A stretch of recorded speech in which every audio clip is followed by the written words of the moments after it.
Hello friends and welcome to my YouTube channel solution Saathi. LCM series में आज हम लोग का ये दूसरा और फाइनल वीडियो है जिसमें हम लोग टेक्स्ट बुक के कुछ क्वेश्चंस को डिस्कस करेंगे। अब हम लोग बुक में से एग्जांपल नंबर 16 देखेंगे जो कि है एलसीएम के एप्लीकेशन के बारे में। तो इस क्वेश्चन के हिसाब से रवि और शिखा एक सर्कुलर पाथ में ड्राइव करते हैं जिसमें कि रवि सर्कल को कंप्लीट करने में 16 मिनट्स लेता है और शिखा 20 मिनट्स लेती है। तो क्वेश्चन में दिया गया है कि अगर दोनों ही सेम पॉइंट से और सेम डायरेक्शन में ही मूव करते हैं तो वो दोनों फिर से स्टार्टिंग पॉइंट पे कितनी देर बाद मिलेंगे। तो इस क्वेश्चन को डायरेक्ट फॉर्मूले से सॉल्व करने के बजाय पहले हम लोग देखते हैं कि इसको हम लोग इंटरप्रेट कैसे कर सकते हैं इस क्वेश्चन को। तो जैसे कि हम लोग यहाँ पे देख सकते हैं कि हम लोग यहाँ पे एक टाइमलाइन ड्रॉ कर रहे हैं रवि के लिए और वो टाइमलाइन को हम लोग ने 20 मिनट्स के इक्वल डिवीजन में डिवाइड किया है। यहाँ पे हम लोग ने रैंडमली इसके 5 डिवीजन किए हैं, चाहे तो हम लोग और भी कर सकते हैं। और इसी टाइमलाइन के नीचे हम लोग ने एक और टाइमलाइन ड्रॉ की है, वो है शिखा के लिए, और उस टाइमलाइन को हम लोग ने 16 मिनट्स के इक्वल डिवीजन में डिवाइड किया है बाय यूजिंग सेम स्केल, जो कि हम लोग ने रवि की टाइमलाइन को ड्रॉ करने के लिए यूज़ किया था। अब अगर हम लोग यहाँ पे ध्यान से देखें तो हम लोग यहाँ पे देख सकते हैं कि शिखा की टाइमलाइन के जो 5 डिवीज़न है, मतलब 16 मिनट के 5 जो डिवीज़न है वो रवि की टाइमलाइन के 4 डिवीज़न के इक्वल है, मतलब 20 मिनट्स के 4 डिवीज़न के इक्वल हैं। तो यहाँ पे हम लोग ये भी देख सकते हैं कि 16 इंटू 5 मतलब 16 मिनट के जो 5 डिवीज़न है वो भी 80 मिनट के इक्वल आ रहा है, और 20 मिनट का जो 4 डिवीज़न है, मतलब रवि की टाइमलाइन का जो 4 डिवीज़न है वो भी 80 के ही इक्वल आ रहा है। तो इसका ये मतलब हो कि रवि और शिखा दोनों सेम स्टार्टिंग पॉइंट पे फिर से दोबारा 80 मिनट्स के बाद फिर मिलेंगे। तो ये तो था हमारा एक सिंपल सा इंटरप्रिटेशन तरीका जो कि इस क्वेश्चन को सॉल्व करने के लिए यूज़ किया गया है। तो यहाँ पे हम लोग के पास और भी सिंपल तरीका जिससे हम लोग इस क्वेश्चन को सॉल्व कर सकते थे, जैसे कि एलसीएम को फाइंड आउट करना। तो 16 और 20 का एलसीएम फाइंड आउट करने के बाद भी हम लोग के पास आंसर आता है 80 मिनट। अब हम लोग मूव ऑन करेंगे नेक्स्ट क्वेश्चन पे, वो है क्वेश्चन नंबर 26 बुक से ही है। इस क्वेश्चन में कहा गया कि 3 ट्रैफिक लाइट हैं जो कि 48, 72 और 108 सेकेंड्स पे चेंज होती हैं। तो अगर तीनों ट्रैफिक लाइट्स एक साथ ब्लिंक की तो नेक्स्ट टाइम ये लोग एक साथ कितनी देर बाद ब्लिंक करेंगी। तो ये क्वेश्चन भी हमारा एलसीएम से ही रिलेटेड है। इन तीनों को यहाँ पे हम लोग को सिंपली एलसीएम निकालेंगे तो हम लोग का आंसर आ जाएगा। लेकिन इस क्वेश्चन को हम लोग सबसे पहले फर्स्ट मेथड से सॉल्व करेंगे, वो है हमारा प्राइम फैक्टराइजेशन मेथड। तो इसके लिए सबसे पहले हम लोग ने तीनों ही नंबर को उनके प्राइम फैक्टर्स में डिवाइड कर दिया है। तो इन तीनों ही नंबर में हम लोग जैसे कि देख सकते हैं कि 12 जो है इन तीनों ही नंबर में कॉमन फैक्टर आ रहा है। इसका मतलब ये हुआ कि 12 जो है इन तीनों ही नंबर का एचसीएफ है। लेकिन हम लोग को यहाँ पे एलसीएम निकालना है, इसलिए हम लोग यहाँ पे जो बाकी बचे अनकॉमन फैक्टर हैं उन पे ध्यान देंगे। तो 48 में 4 बचा, 72 में 6 बचा और 108 में 9 बचा, जो कि कॉमन फैक्टर में नहीं आ रहा है। तो एलसीएम निकालने के लिए हम लोग जो भी अनकॉमन फैक्टर हैं इन तीनों के एक दूसरे से मल्टीप्लाई करेंगे। इन शॉर्ट फर्स्ट वाले को हम लोग लास्ट से मल्टीप्लाई करेंगे और लास्ट वाले को फर्स्ट से मल्टीप्लाई करेंगे, और जो 72 में बीच में बच गया है उसको हम लोग फिर से उसी से ही मल्टीप्लाई करेंगे। तो सारे फैक्टर्स को एक दूसरे से मल्टीप्लाई करने के बाद हमारे पास जो आंसर बच रहा है वो तीनों ही लाइन से एक ही आ रहा है, वो है 432।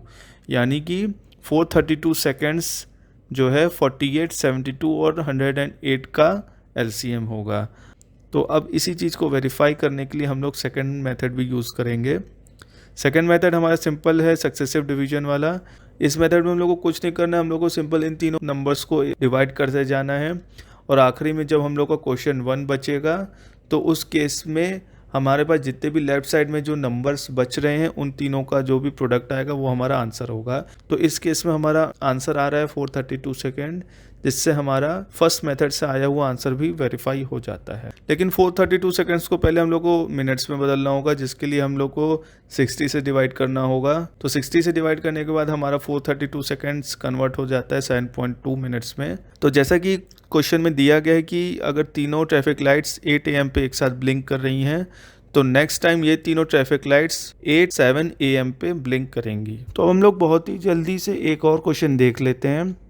अनसॉल्व्ड क्वेश्चन नंबर 27 है ये। तो इस क्वेश्चन में दिया गया कि अगर 6 बेल्स 2, 4, 6, 8, 10 और 12 मिनट्स के इंटरवल में टॉल कर रही हैं, तो इन 30 आवर्स ये तीनों बेल्स कितनी बार टॉल करेंगी।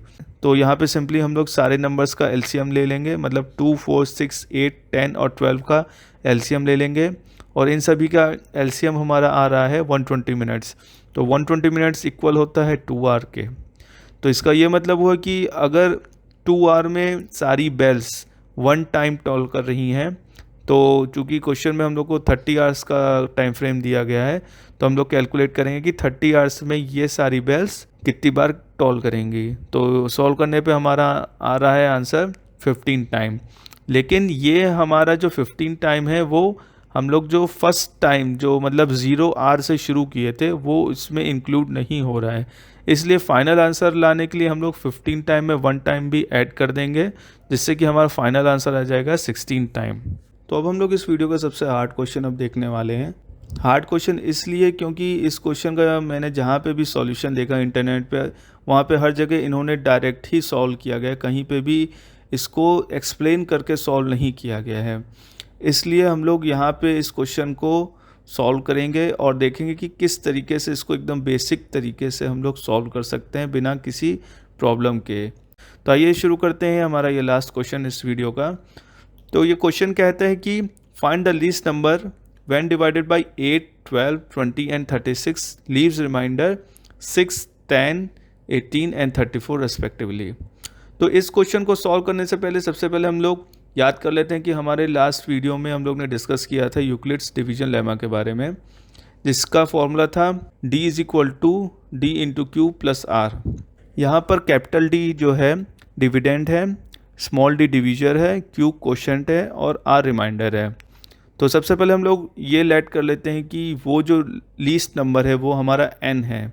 तो क्वेश्चन के हिसाब से हम लोग यहाँ पे 4 इक्वेशंस ऑब्टेन कर सकते हैं with different values of small d and r। तो जब हम लोग इस इक्वेशन और क्वेश्चन को एक साथ देखेंगे तो हम लोग क्लियरली ये देख सकते हैं कि यहाँ पे इस इक्वेशन में जो स्मॉल d है उसकी वैल्यू 8, 12, 20 और 36 होगी, और जो हमारे r है मतलब रिमाइंडर उसकी वैल्यू होगी 6, 10, 18 और 34। लेकिन जो हमारा कैपिटल D है मतलब n जो हमने एज्यूम किया था वो हर केस में हमारा सेम होगा। तो आइए हम लोग सबसे पहले यहाँ पे 4 वैल्यू ऑब्टेन कर लेते हैं with different values of D and R। तो हमारे सामने अब यहाँ पे 4 इक्वेशन आ चुकी हैं, और अब हम लोग को यहाँ पे सिंपल करना है 8, 12, 20 और 36 का एलसीएम फाइंड आउट करना है। तो एलसीएम आप लोग आसानी से फाइंड आउट कर सकते हैं। इस केस में एलसीएम आ रहा है हमारा 360। अब हम लोग को यहाँ पे ये करना है कि जो ब्रैकेट के अंदर हमारी क्वांटिटी है मतलब 8 इंटू Q1 पहली इक्वेशन का, 12 इंटू Q2 दूसरा, इसी तरीके से तीसरा और चौथा।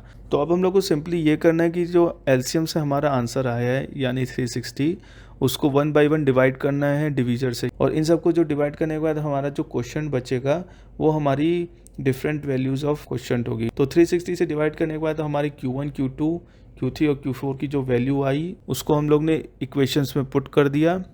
जैसे कि हम लोग देख सकते हैं सामने 8 के लिए हमारी वैल्यू आई 45, 12 के लिए आई 30, 20 के लिए 18 और 36 के लिए 10। अब हम लोग यहाँ पे देखेंगे पहला केस। पहले केस के लिए हम लोग पहली इक्वेशन उठाएंगे जो कि है अब n is equal to 8 into 45 plus 6 वाली। तो जैसा कि अभी हम लोग ने देखा कि 360 को जब 8 से डिवाइड किया तो हम लोग को 45 एज अ क्वोशंट मिला। तो हम लोग ये भी लिख सकते हैं इसको कि 360 इज इक्वल टू 8 इंटू 45। अब यहाँ पे हम लोग को ध्यान देने वाली बात ये है कि अगर हम लोग 360 में 2 माइनस करें या 2 प्लस करें तो क्या होगा। तो सिंपल सी बात, अगर 360 में 2 माइनस करेंगे तो हमारा नंबर हो जाएगा 358, और 360 में अगर 2 ऐड करेंगे तो हमारा नंबर हो जाएगा 362। तो अगर हम लोग किसी इक्वेशन के लेफ्ट साइड में कोई भी नंबर ऐड या सब्ट्रैक्ट करते हैं तो उस इक्वेशन को बैलेंस करने के लिए हम लोग को राइट साइड में भी चेंजेस करने पड़ते हैं। तो अगर सपोज़ हम लोग लेफ़्ट साइड में 360 में 2 ऐड करते हैं तो हम लोग को राइट साइड में भी 2 ऐड करना पड़ेगा। और अगर जो ये इक्वेशन आई है, अब अगर इसको हम लोग यूक्लिड्स डिवीजन लेमा से कंपेयर करें तो 362 हमारा डिविडेंड हो गया, 8 जो है हमारा डिवीज़र हो गया, 45 हमारा क्वोशंट हो गया और 2 जो है हमारा रिमाइंडर हो गया।